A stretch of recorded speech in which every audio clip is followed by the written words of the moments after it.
সম্মানিত বন্ধুগণ, বর্তমান সময়ে আপনারা দেখতে পাচ্ছেন সচিবালয়ের লোকজন তারা কাজে না ফিরে আজকে রাজপথে। কেন তারা আজকে রাজপথে?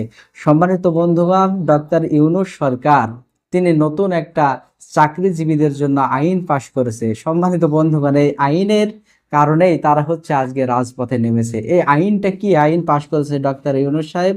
তারা পাশ করেছে এটাই যে বিনা কারণে কোনো ব্যক্তি অফিসের বাইরে থাকতে পারবে না, ছুটিতে থাকতে পারবে না। এবং আমরা বিভিন্ন সময় দেখেছি চাকরিতে বিভিন্ন ভোটার আইডি কার্ড করতে গেলে বা একটা পাসপোর্ট করতে গেলে কত টাকা ঘুষ দিতে হয়েছে, কতবার তাদের ঘুরতে হয়েছে, কতবার তাদের বকা খেতে হয়েছে, কতবার তাদেরকে ঝাড়ি খেতে হয়েছে। একজন জনগণের দেখেন যে বিষয়টা, যে জনগণের খেদমতের জন্য তাদেরকে রাখা হয়েছে, কিন্তু তারা আজকে জনগণের সাথে কি ব্যবহার করছে, জনগণের সাথে খারাপ ব্যবহার যেন না করতে পারে কোনো চাকরিজীবী। সম্মানিত বন্ধুগণ, সেই প্রেক্ষিতেই কিন্তু ডক্টর ইউনূস সরকার নতুন চাকরিজীবীদের জন্য আইন পাশ করেছে।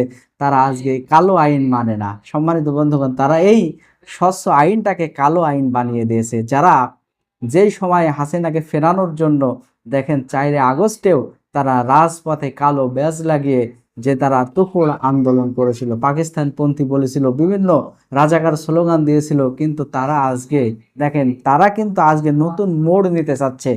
আমার বক্তব্য হচ্ছে এই যারা আন্দোলনে নেমেছে বা যারা কাজে ফিরছে না, আমার মনে হয় এদেরকে দ্রুত বাদ দিয়ে নতুন যুবকদেরকে এখানে বসানো উচিত। নতুন যারা হচ্ছে এই আইনের পক্ষে, যারা মানুষকে দেখেন একটা সরকারি জীবী যখন কোনো অফিসে সরকারি কর্মকর্তার অফিসে যায়, কোনো একটা সাধারণ মানুষ, পা ফাটা মানুষ লুঙ্গি পরে যায়, তার কোনো কিন্তু মূল্যায়ন থাকে না।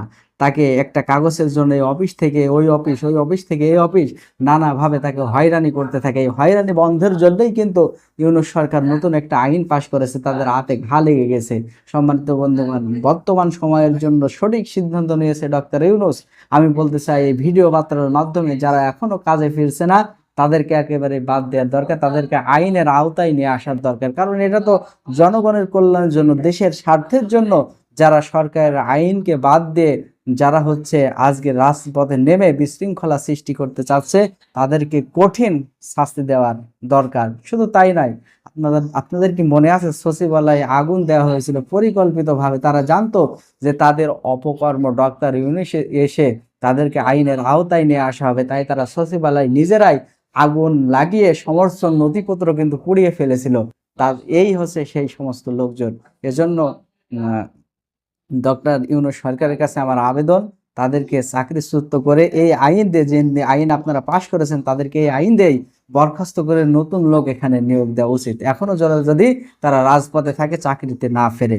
সম্মানিত বন্ধুগণ, ডক্টর ইউনূস চাচ্ছে একটা স্বচ্ছ আইন, যে আইনে বাংলাদেশ ভালো থাকবে, দেশের জনগণ ভালো থাকবে, দেশটা উন্নতি হবে। আমরাও সেই প্রত্যাশায় ডাক্তার ইউনূসের সাথে আছি। সকলকে ধন্যবাদ। আসসালামু আলাইকুম ওয়া রাহমাতুল্লাহি ওয়া বারাকাতুহু।